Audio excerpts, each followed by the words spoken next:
लखनऊ से गए दो स्पेशल डीसीपी एसटीएफ ने भेजे मुखबिर, फिर प्रयागराज में हुआ अरबाज का एनकाउंटर। जहां उमेश पाल पर हुआ हमला, फिल्मी स्टाइल में वहीं ले जाकर आरोपी को मारा। ऐसा मुठभेड़ पहली बार हुआ। 48 घंटे पहले बाबा ने दिया आदेश, फिर तैयार हुआ ऑपरेशन माफिया मिट्टी और बुलेट। अब बाकी 6 की बारी। नाम अरबाज, उम्र 20 से 22 साल, पता सल्लाहपुर यूपी। अपराध अतीक का गुर्गा बनकर उमेश पाल को मरवाना।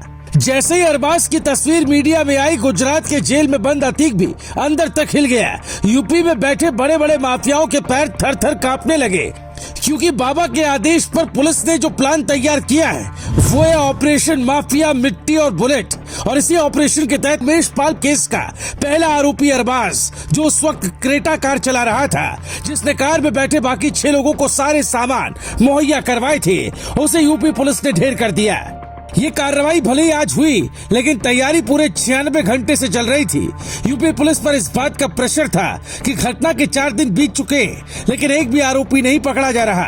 40 संदिग्धों से पूछताछ की, कईयों को हिरासत में लिया, पर असल गुनहगार अब भी बाहर है। इसीलिए उसने ऐसा जाल बिछाया कि एक आरोपी उसमें खुद ही आकर फंस गया। पुलिस ने हर जगह अपने मुखबिर लगा रखे थे।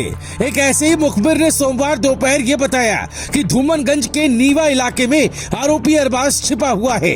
ये वही एरिया है जहां उमेश पाल पर हमला हुआ।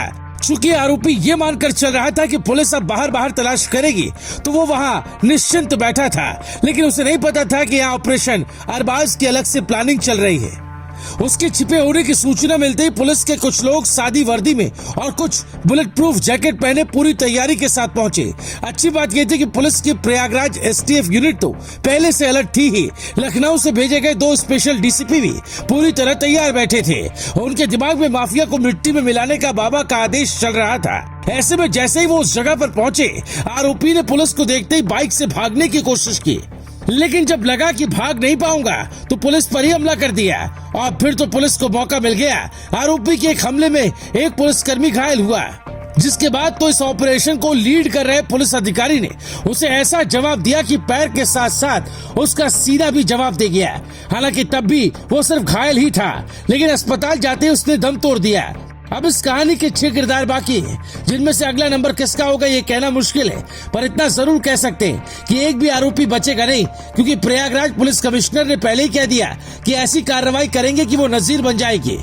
उधर अतीक को यूपी लाने की तैयारी चल रही है और इधर यूपी में तड़ातड़ एनकाउंटर हो रहे हैं, जिससे अतीक के गुर्गे जो अब तक उछल रहे थे, उन्होंने अपना नया ठिकाना ढूंढना शुरू कर दिया है।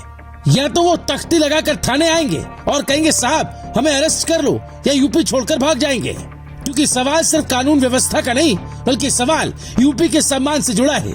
सीएम योगी विदेशों तक में यूपी की छवि मजबूत कानून व्यवस्था और बुलडोजर वाली बना रहे हैं। विदेशों से करोड़ों का निवेश आने वाला है। 32 लाख करोड़ के निवेश का प्रस्ताव भी तैयार हुआ है।